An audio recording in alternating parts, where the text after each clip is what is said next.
Bonjour et bienvenue sur ma chaîne dédiée à la rétroprogrammation, en particulier sur processeur 6502.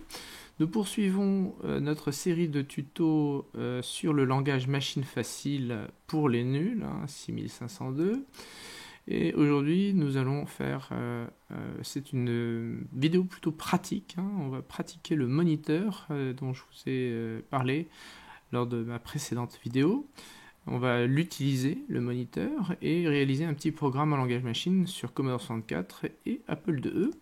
Ce programme va consister à afficher les chiffres 6502 en haut à gauche de l'écran en ayant recours à la mémoire écran ou mémoire texte. C'est le terme employé pour les ordinateurs Apple.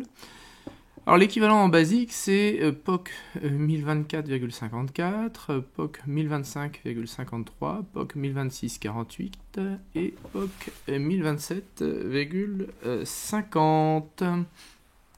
Je vous montre tout de suite le rendu des instructions en basique sur Commodore 64. Vous allez voir ce que ça donne. Voilà, 6502 s'affiche bien en haut et à gauche. Et voici maintenant l'équivalent sur Apple II. Alors j'ai chargé au préalable AppleSoft pour avoir le basique. Donc j'appuie sur, vous voyez les instructions, j'appuie sur Enter. 6502 s'affiche en haut à gauche de l'écran comme sur le Commodore 64. Alors pour effectuer ce petit programme de 4 instructions en basique, nous avons eu recours à la mémoire écran ou mémoire texte. Et pour réaliser le programme en langage machine nous allons faire, nous allons également avoir recours à cette mémoire écran. Alors, qu'est-ce que c'est cette mémoire écran? Je vous l'avais expliqué dans la précédente vidéo, mais je vous réexplique à nouveau ce que c'est. C'est une zone de la mémoire de l'ordinateur où sont placées des valeurs, ces fameuses valeurs hexadécimales, qui correspondent à des codes des différents caractères affichés à l'écran en mode texte. Et les adresses de la mémoire écran peuvent différer d'un ordinateur à l'autre. Et surtout, c'est que les codes caractères peuvent différer d'un ordinateur à l'autre. Vous avez certainement vu que pour les mêmes instructions, nous n'avions pas exactement les mêmes caractères affichés. Sur l'Apple, c'était des caractères sur fond inversé. Je vais essayer de vous expliquer de manière schématique comment fonctionne la mémoire écran. Ici, vous voyez un écran type d'ordinateur équipé d'un processeur 6502. Là, c'est celui du Commodore 64.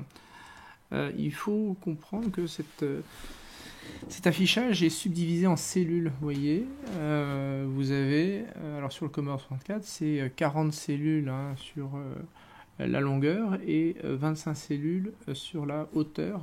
Donc ça fait un total de 1000 cellules. Et chaque cellule va correspondre à une adresse en mémoire. Sur le Commodore 64, vous avez ici une représentation des différentes adresses de la mémoire écran. Alors ici, ce sont les adresses par défaut, parce que sur le Commodore 64, vous pouvez modifier les adresses de la mémoire écran. Alors par défaut, la mémoire écran débute en 1024 et elle se termine à l'adresse 2023. Vous avez l'équivalent en décimal et l'équivalent en hexadécimal. Et ici, sur les colonnes, les numéros de colonnes. Donc il suffit d'ajouter, par exemple, sur la colonne 18, il suffit d'ajouter 1024 à la 18. Et vous avez remarqué que à droite, vous avez la dernière adresse d'une ligne de la mémoire écran. Et sur l'Apple, c'est à peu près le même système. Ça commence aussi en 1024 par défaut. Avec une particularité, c'est qu'on n'ajoute pas 40. Vous voyez, on passe 1024 à 1152. Alors si je ne me trompe pas, c'est 128. On rajoute 128 et non pas 40. Sur le Commodore 64, je vais revenir en avant. Vous voyez, je rajoutais 40 à chaque fois, 40, 40, 40. C'est assez simple. Sur Apple II, c'est un petit peu plus compliqué quand on veut passer aux lignes suivantes. Avec une particularité, vous ajoutez 128 jusqu'à avoir effectué 1, 2, 3, 4, 5, 6, 8 lignes, hein, à nouveau, on rajoute 40. Voilà, c'est une des particularités du mode texte, hein, de l'Apple II, et je ne vous parle pas du mode 80 colonnes. C'est un peu plus compliqué, je ne peux pas vous en parler dans cette vidéo. On débute, hein, évidemment. Ici, vous avez les codes caractères, une sorte de table, hein, des codes caractères sur Apple II. Alors, une sorte de table de concordance, hein. 00, vous voyez, ça correspond au symbole arrobas sur un fond inversé. Et 1, c'est la lettre A, B, c'est la valeur 2, la lettre C, ça va être la valeur 3, etc. Alors ici, ce sont des valeurs en hexadécimales, et sur Commodore 64, bah, c'est à peu près la même chose, mais c'est pas sur fond inversé. C'est des caractères normaux, hein, c'est exactement la même chose. Si vous voulez avoir des caractères sur fond inversé, il faut rajouter 128. Alors, bah, il faudra rajouter 128 à 1 ou 80 en hexadécimal, donc ça fera 129 en décimal ou 81 en hexadécimal, 82 en hexadécimal pour le B, si vous voulez un fond inversé, mais bon, si vous voulez le caractère normal sur un fond non inversé, eh bien ce sera le 1 pour la lettre A. Remarquez simplement que pour les chiffres ici, ils ont en valeur hexadécimale 30, 31, 32, 33, 34, 35, 36, 37 et 38 et 39.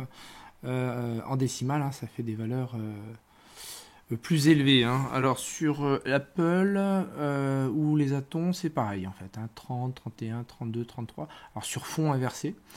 Et si vous voulez sur un fond normal, eh bien c'est l'inverse, hein, du Commodore 64. Il faut rajouter 128.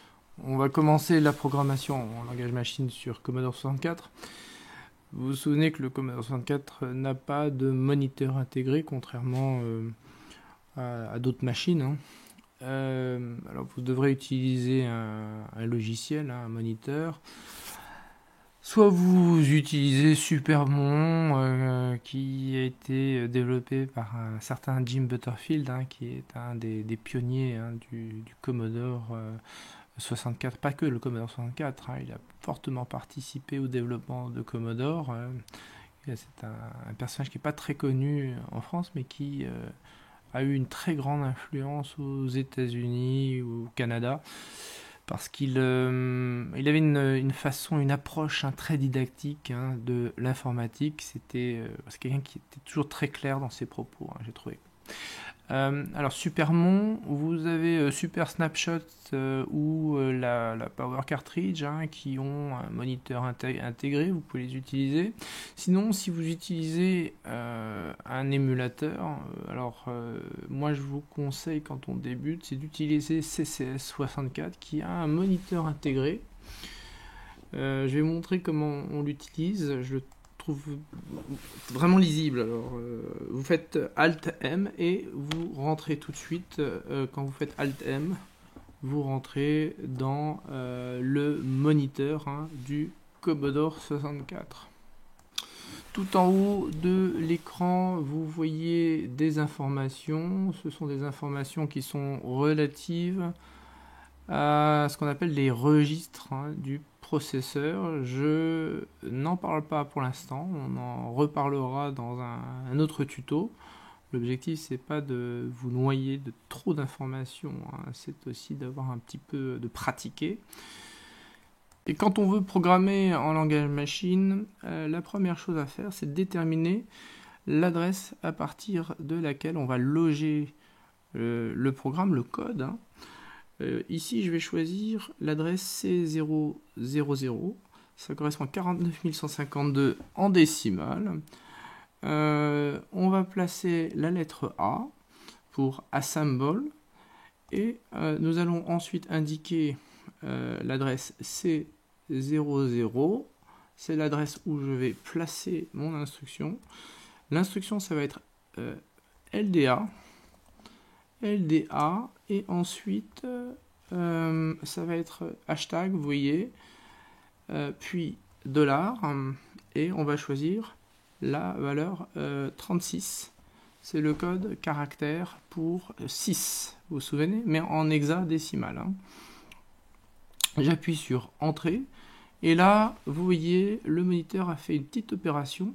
Il a transformé l'instruction que je viens de lui donner en code hexadécimaux, automatiquement pour moi. Vous voyez, vous vous souvenez, ça c'est ce qu'on appelle le code opération, LDA, c'est ce terme mnémonique de 3 lettres, et ici vous avez l'opérande en fait. Et cette opérande, c'est ce qu'on appelle un adressage immédiat, c'est la valeur est chargée directement, on ne va pas aller la chercher en mémoire. J'aurai l'occasion de revenir sur ce qu'on appelle les modes d'adressage. Mais retenez, on va dire que c'est une instruction qui est assez simple. On utilise LDA pour Load Accumulator. On va charger l'accumulateur avec cette valeur 36 en hexadécimal. Puis nous allons placer cette valeur 36 à l'adresse 400, donc 0400, vous voyez. Donc je n'ai pas besoin de préciser le signe $, puisque le moniteur travaille automatiquement en valeur hexadécimale. En revanche, voilà, j'appuie sur Enter, voilà, vous voyez. Alors ici, le moniteur a modifié automatiquement mes instructions. Il a mis le code hexadécimal pour STA, et vous voyez ici, il a rajouté des codes hexadécimaux pour l'adresse, mais dans l'ordre Little Endian, c'est-à-dire que on débute par la valeur la plus faible ici. Puis nous allons continuer avec la valeur pour 5. Alors 5, que je ne me trompe pas, hop, ça va être 35 hein, tout simplement. Hop, 35, LDA 35. Je vais faire STA, je vais le placer cette fois-ci en 0401, vous voyez. Je fais ensuite LDA 4 dollars hashtag, donc 30 après le 5, il nous faut 6000, le 0, donc ça va être la valeur 30, vous voyez, en hexadécimal. Je vais placer en 0402 cette fois-ci, et enfin STA 30, donc c'était le 2, maintenant c'est le code valeur 32, et je vais le placer cette fois-ci à l'adresse 0403. Voilà, c'est l'adresse de la mémoire écran, hein, 403. Alors 400 c'était 1024, 1025, 1026, 1027. Voilà. Donc, ça correspond à un placement, à un chargement des valeurs correspondant au code caractère pour 6502. Ils sont placés dans la mémoire écran. Je vais rajouter simplement une petite instruction qui s'appelle RTS. J'aurai l'occasion de revenir là-dessus. Elle est nécessaire pour que parce que nous allons faire démarrer la routine en langage machine à partir du basique, et le basique, si il ne retrouve pas, en fait, c'est une instruction qui permet de revenir à la routine du basique normalement sans le perturber, parce que le basique n'est rien d'autre qu'un programme en langage machine, hein, enfin l'éditeur basique plus exactement sur le Commodore 64. Donc RTS, voilà. Je réappuie sur Enter, et pour sortir de mon moniteur, c'est très simple, je choisis la lettre X. Voilà. Ici, vous voyez mon écran du Commodore 64. Je vais faire 6 49 152, et normalement, vous voyez, j'ai 6502 qui s'affiche à l'écran. Et maintenant, nous allons faire le même programme en langage machine sur Apple IIe. Pour ce faire, nous allons utiliser le moniteur intégré dans la suite de logiciels AppleSoft.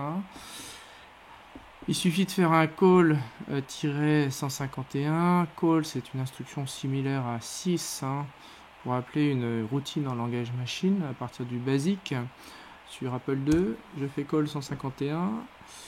Voilà, je suis dans le mode moniteur et je vais rajouter un point d'exclamation pour me placer dans le mode désassemblage qui va me permettre de placer des instructions sous forme de lettres mnémoniques, de 3 lettres mnémoniques au lieu des codes hexadécimaux. Je rentre l'adresse de départ de mon code, je choisis l'adresse 0800 en hexadécimal, c'est-à-dire 2048. Je rajoute 2 points et je place exactement les mêmes instructions que celles sur le Commodore 64, LDA hashtag $36. Le moniteur procède aux modifications en code hexadécimaux automatiquement pour moi. J'appuie sur espace et je poursuis l'écriture de mon code, donc STA0400, c'est à l'identique de ce que j'avais sur le Commodore 64.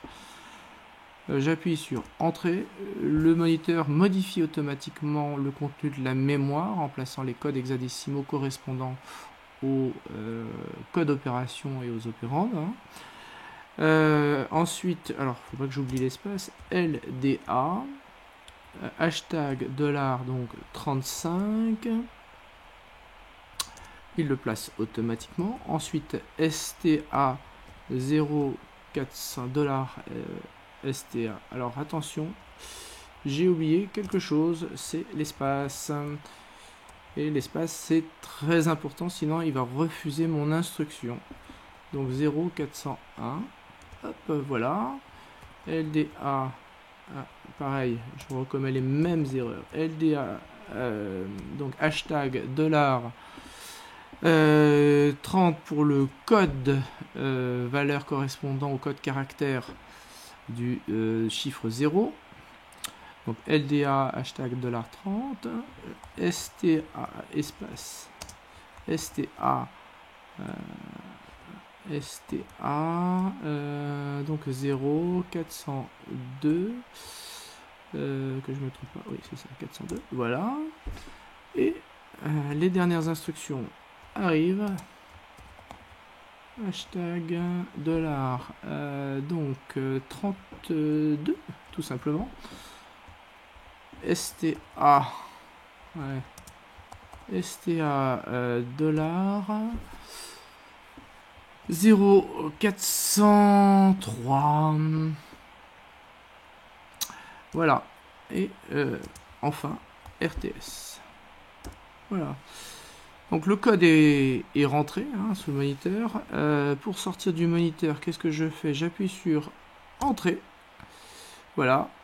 Donc je me retrouve sur la fonction de base du moniteur, et pour sortir de là il faut que je fasse CTRL-C et Enter. Voilà. Alors, si je lance la routine tout de suite, à cause du défilement de l'écran, elle va pas s'afficher. Vous allez voir tout de suite, vous allez comprendre. Si je fais call 2048, à l'écran, vous n'allez rien voir. 2048, donc on voit rien parce qu'il y a eu l'effet de défilement. Donc je suis obligé de faire Home pour effacer l'écran et appeler ensuite ma routine à l'adresse 2048. J'appuie sur Entrée et vous voyez 6502 s'affiche à l'écran en haut, en haut à gauche à l'écran, comme sur le Commodore 64. Alors vous avez vu que le programme en langage machine était identique sur les deux machines, les deux ordinateurs, bien que différents, de marques différentes, enfin quasiment identiques, avec cette petite nuance sur le code caractère, sur fond inversé. La vidéo est terminée, mais avant je voulais vous faire une petite synthèse en quelque sorte de ce que vous avez pu apprendre, comprendre, voir au travers de cette vidéo. Vous avez compris que avec le moniteur il était nécessaire de définir une adresse de départ, puis de placer deux types d'instructions, LDA et STA. LDA, c'est pour charger une valeur. Alors, vous avez remarqué qu'il y avait ce symbole hashtag, hein, c'est ce qu'on appelle le mode immédiat pour charger une valeur, et quand on ne le met pas, et bien à ce moment-là, c'est ce qu'on appelle le mode direct. La valeur est recherchée à une adresse, en fait. Elle n'est pas indiquée dans l'instruction. Le processeur va aller chercher ou lire ou placer la valeur à une adresse en particulier. Et donc ces deux instructions en langage machine étaient équivalents à POC 1024,54, hein, c'est des valeurs décimales, hein, 0400 c'est 1024 et 54 c'est 36.